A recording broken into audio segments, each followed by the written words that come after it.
با صدای علی امیریان.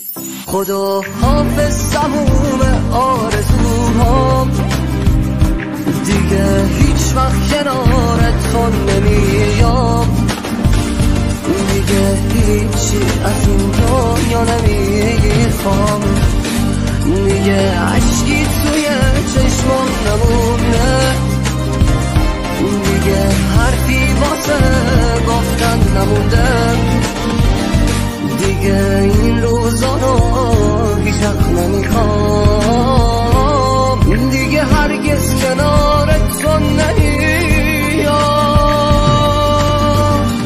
دیگه هرگز نمیخوام اونی باشم که یک عمری خیالش رو میکردم، دیگه من این خیالا رو نمیخوام، دیگه من این همه خوابو نمیخوام.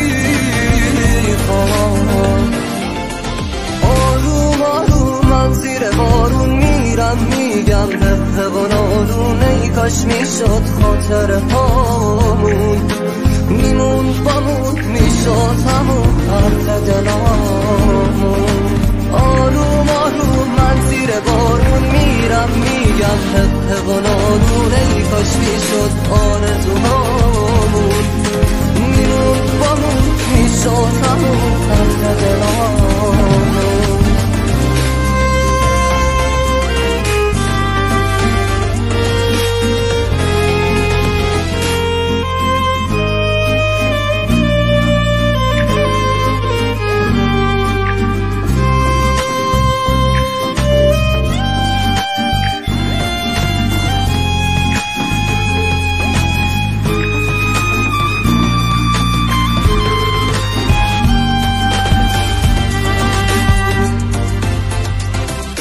دیدی رفتم، دیدی باختم، دیدی دنیا بی تو ساختم، دیدی آروم زیر بارون بدون تو فردامو ساختم. آره میرم اینو میگم که دیگه تو رو نمیبینم، که دیگه باز واسه احساس دستای تو رو نمیگیرم. آروم آروم من زیر بارون میرم، میگم حق و نالون، ای کاش میشد خاطر هامون میمون بامون، میشد همون حرف دلامون.